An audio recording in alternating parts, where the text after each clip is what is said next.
Destruction of my mind. I lost my parents when I was probably 6 and was put into foster care. I ran away and became homeless when I was 11. No one wanted to adopt a child who was too old, and the people at the foster home abused me.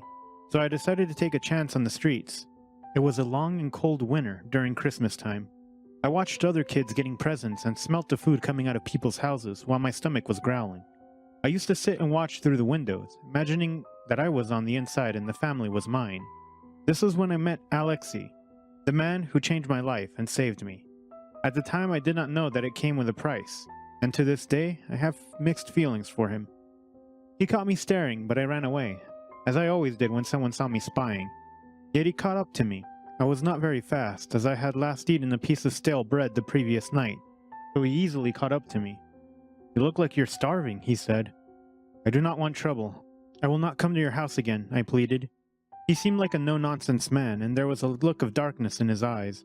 It quickly shifted into one of kindness and understanding. There was more than enough food for everyone. I wanted to ask if he wanted to join us, he said.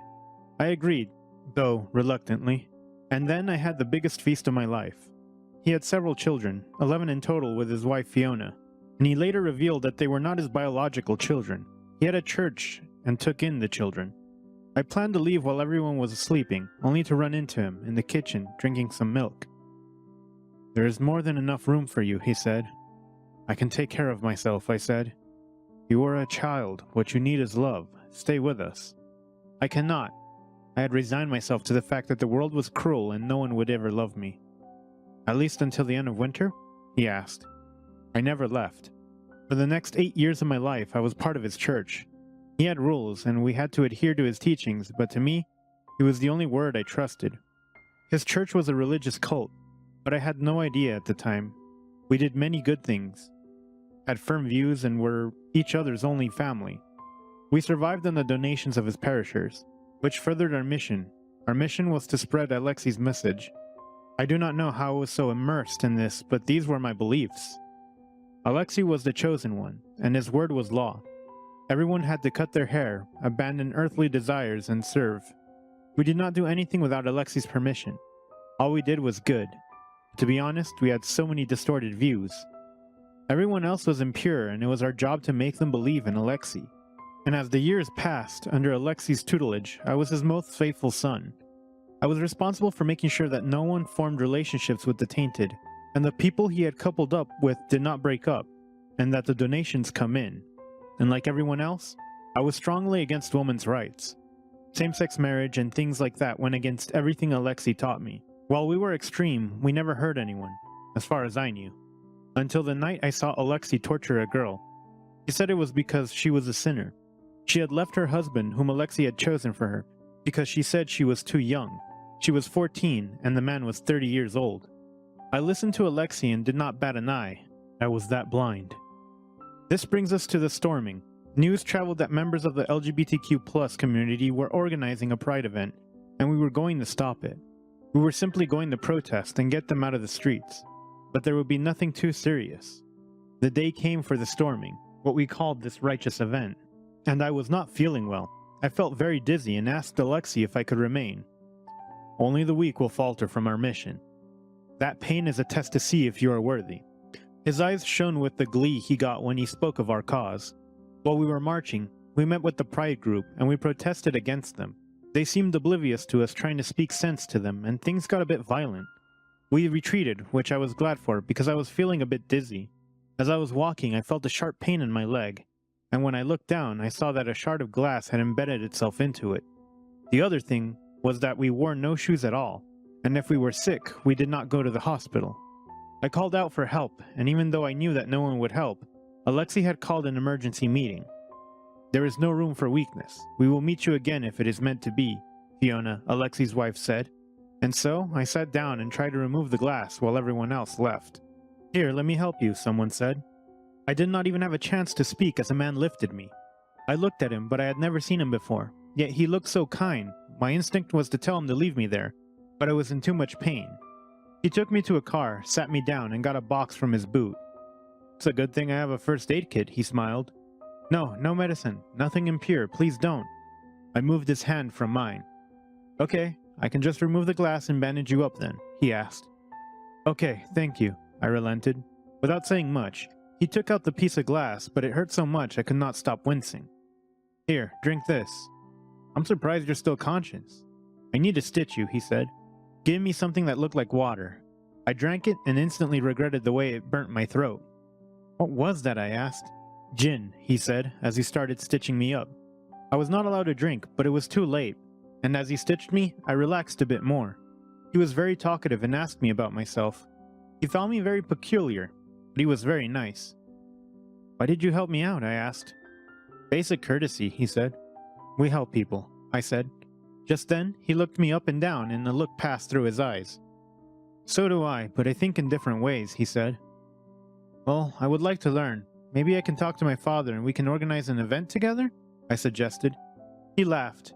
Maybe, but I think our goals are different, he said. Just then, I got a message on my phone. We had gotten phones last year to make our lives easier. It was then that I saw that my father had sent a message. Tito, where are you? They are too stubborn. We must resort to using guns. But that was against our views. We did not injure or take lives. My parents had passed away in front of my eyes by getting shot. This message only brought the image back to me. What is your name? I asked the strange but kind man.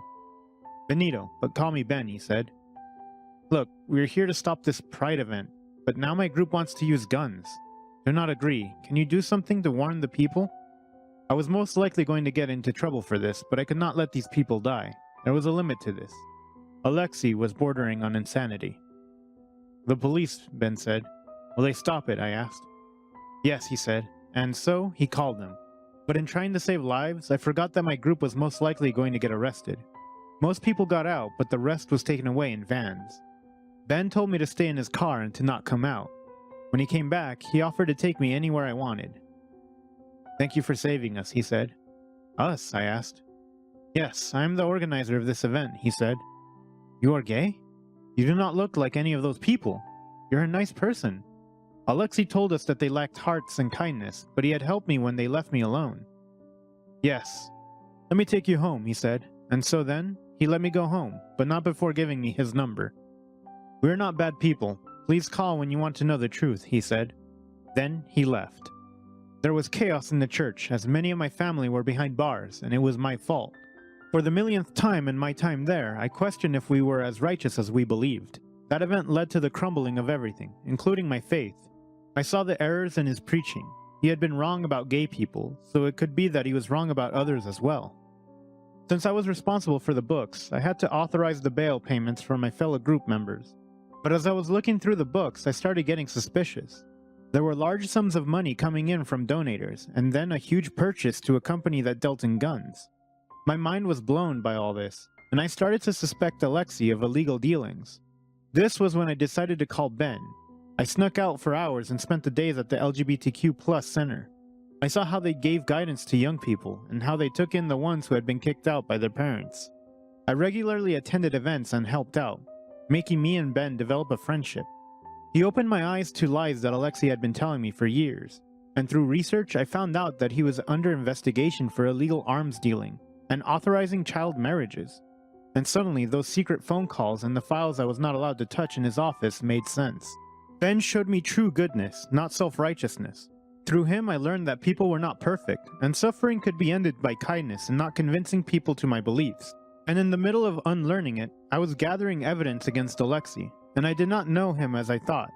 There were suspicions of kidnapping and murder, and whispers that it was a cult. I only saw the good side, but Alexei and Fiona had their secrets.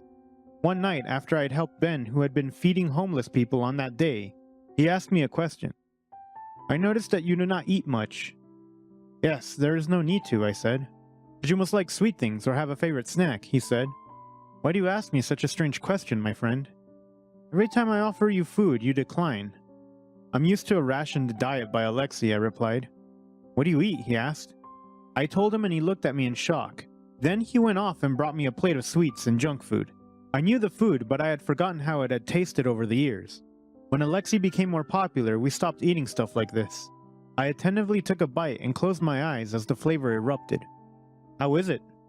I do not have words, I laughed, as I was taking a bar of chocolate. He popped it into his mouth and then looked at me with a very guilty look. Oops. He had a very mischievous glint in his eyes. I did not even think before I pecked his lips, tasting the chocolate on my lips. I liked him and thought of him often. He was the only one who brought color into my very dull existence. When he pulled back, he instantly apologized. Do not. I was the one who wanted to taste the chocolate. I looked down shyly. You kissed me, he laughed. I'm only allowed to kiss my betrothed when Alexei chooses her, I said.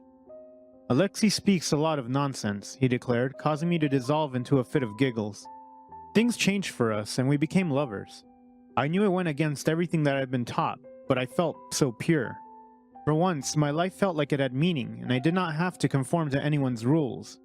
For months, I lived a double life, but Alexei was growing anxious. He spoke of us going to heaven.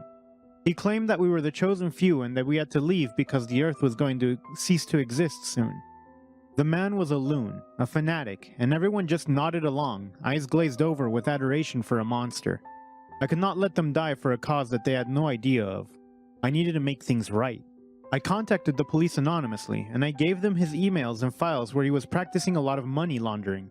They started the investigation, but they said that they could not just arrest him. He had a lot of influence in the town, and many people believed in him, including some of the people in the mayor's office. I got very nervous in the days leading to whatever Alexei was planning for us to leave the earth. By now, I had already watched enough documentaries about cults and knew that he was most likely planning a mass suicide. The only person who stopped me from going mad was Ben. Tito, goodness will always win over evil, he assured me as I lay in his bed with him, one night. We had started to become intimate in the past few days, and I was surprised by the new sensations. I spent less time with Alexei's church and more time with Ben. I knew that I loved him, and once this was all over, we would be free to be with each other. The night came and I sent a message to the detectives. I tried my best to stall him, and he was getting suspicious. Do you wish to rot on this planet, or do you want to be great? He was hysterical now. Just then, I heard the roar of sirens in the distance. You will be the one doing the rotting, I smiled as the police broke in and arrested everyone. I only had to spend a few hours in jail where they sorted out my paperwork.